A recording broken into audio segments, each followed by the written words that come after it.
সেলুনে যারা চুল কাটে তারা নাপিত, তারা হলো ছোট জাত।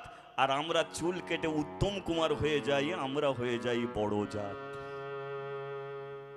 বাড়িতে যারা পায়খানা করে প্যান ভর্তি করে, আর প্যান ভর্তি করলে ডাকা হয় মেথরদের, আপনার বাড়ির পায়খানা পরিষ্কার করে দেয়, তারা হয় ছোট জাত, আমরা হই বড় জাত।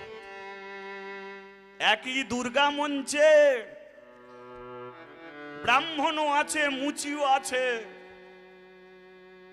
মুচি যদি ঢাক না বাজায় আরতি হয় না, কিন্তু আরতি শেষ হয়ে গেলে ব্রাহ্মণদের প্রণাম করি, মুচির দিকে ফিরেও তাকাই না।